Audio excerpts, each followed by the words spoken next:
দুর্নীতি করতে করতে পঞ্চায়েতের কাজকর্ম বন্ধ। আজকের আমাদের রাজ্যের মেধা তালিকার কি গুরুত্ব ছিল গোটা দেশে। গোটা দেশের মানুষ পশ্চিমবঙ্গের দিকে তাকিয়ে থাকতো, পশ্চিমবঙ্গের ছেলে মেয়েদের দিকে। তাদের মেধা কেড়ে নিল। আজকের শিক্ষা চাকরির নাম করে বিক্রি হয়ে গেল। আজকের বেহাল অবস্থা, এত দুর্নীতি যায় শিক্ষামন্ত্রী জেল। শিক্ষা অবস্থা শিক্ষা ব্যবস্থাটাই আজকে তলানিতে ঠেকে গেছে। এই জায়গায় দাঁড়িয়ে আজকের যে রায় দিয়েছে কোর্ট, এই যে 25,725টা ছেলেমেয়ের ভবিষ্যৎ অন্ধকারের পথে, এর জন্য দায়ী হচ্ছে মমতা ব্যানার্জির নীতি, এর জন্য দায়ী হচ্ছে মমতা ব্যানার্জি, এর জন্য দায়ী হচ্ছে মমতা ব্যানার্জির শিক্ষা ব্যবস্থা। এই শিক্ষা ব্যবস্থার বিরুদ্ধে আমরা সহ আমাদের ছেলে মেয়েরা, ছাত্র যুব একযোগে দীর্ঘদিন ধরে লড়াই করে আসছে। এইভাবে দুর্নীতি করে পার পেতে পারো না। আজকে যারা মেধা তালিকায় নাম ছিল তারাও বাদ পড়ে যাচ্ছে। তাদের চাকরির ব্যবস্থা মমতা ব্যানার্জিকে করতে হবে। আর দুর্নীতি করেছে যারা, সেই দুর্নীতিবাজদের শাস্তির ব্যবস্থা করতে হবে। আমাদের আন্দোলন হচ্ছে এটা। আজকে পার পাবে না। কোর্ট যদি রায় না দেয়, জনগণের আদালতে মমতা ব্যানার্জির বিচার হবে, দুর্নীতিবাজদের বিচার হবে। আমাদের দেশের শিক্ষা ব্যবস্থাকে এইভাবে বিলীন করতে পারে না। আর আমাদের দেশের যুব সমাজকে এইভাবে সে আক্রমণ করতে পারে না। যে যুব সমাজ কাজের জন্য যায়, অধিকারের দাবি নিয়ে মিছিল করে, সেই যুব সমাজের উপরে পুলিশ লেলিয়ে দেয়, জল কামান দিয়ে তাদেরকে আহত করা হয়, লাঠিচার্জ করা হয়। আপনারা দেখেছেন কয়েকদিন আগে উত্তরকন্যা অভিযানে আজকে যুব সমাজকে কিভাবে, যুব ছেলে মেয়েদেরকে কিভাবে পুলিশ নির্মমভাবে অত্যাচার করেছে। এই নির্মম অত্যাচার এর আগে বাংলার মানুষ দেখেনি।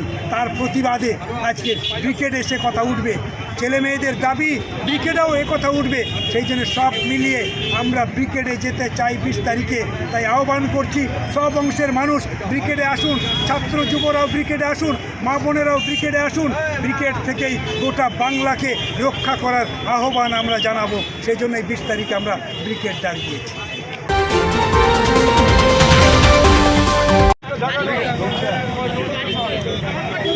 আমরা আজকে দিনহাটা শহরে আমাদের এই ব্লকের ক্ষেতমজুর কর্মীদেরকে আহ্বান করেছি। তাদেরকে নিয়ে সভা হয়েছে। সবার পরে আপনারা দেখলেন যে আজকে আমরা এই শহরে একটা মিছিল করেছি। আগামী 20শে এপ্রিল কলকাতার মহানগরীতে এই প্রথম শ্রমিক সংগঠনগুলোর ডাকে, কৃষক, ক্ষেতমজুর, শ্রমিক এবং গোষ্ঠী সংগঠনের ডাকে ব্রিগেড হতে চলেছে। এটা হচ্ছে পশ্চিমবঙ্গের রাজ্য রাজনীতিতে একটা ঐতিহাসিক ঘটনা। এই ঘটনায় ইতিহাস রচনা করতে চলেছেন গ্রামের গরিব খেটে খাওয়া বস্তিবাসীরা। ফলে গোটা রাজ্য জুড়ে একটা তোলপাড় হয়েছে, গোটা রাজ্যে আন্দোলন গড়ে উঠছে। গোটা রাজ্যে শহরতলিতে প্রচার হচ্ছে, আলোচনা হচ্ছে। 100 দিনের কাজের দাবিতে আন্দোলন হচ্ছে। 100 দিনের কাজটাকে 200 দিন করতে হবে। শ্রম কোড বাতিল করতে হবে। কৃষকদের কৃষক বিরোধী নীতি প্রত্যাহার করতে হবে। ফসলের দাম, ন্যায্য মূল্যে ফসলের দাম কিনতে হবে এবং বস্তিবাসীদের যে উচ্ছেদ করা হচ্ছে তা বন্ধ করতে হবে। গোটা রাজ্য জুড়ে গরিবদের যে জমি দেওয়া হয়েছিল, সেই জমি লুট করছে তৃণমূল সরকারে আসার পর, তা বন্ধ করতে হবে। আমরা ন্যূনতম এই দাবিগুলোকে প্রচার করার চেষ্টা করছি। এই দাবির ভিত্তিতেই হচ্ছে ব্রিগেড।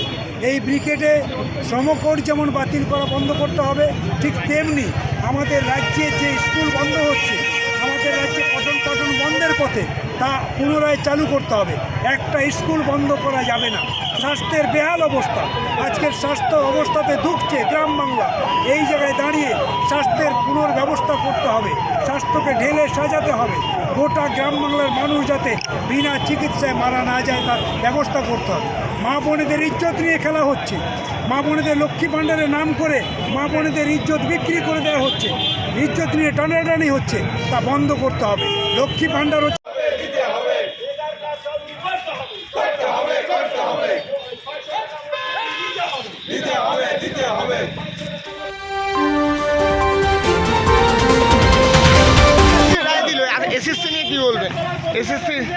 আজকে দেখুন না, এই রায় দিয়েছে। আজকে এই রায় হয়েছে, আপনারা দেখেছেন।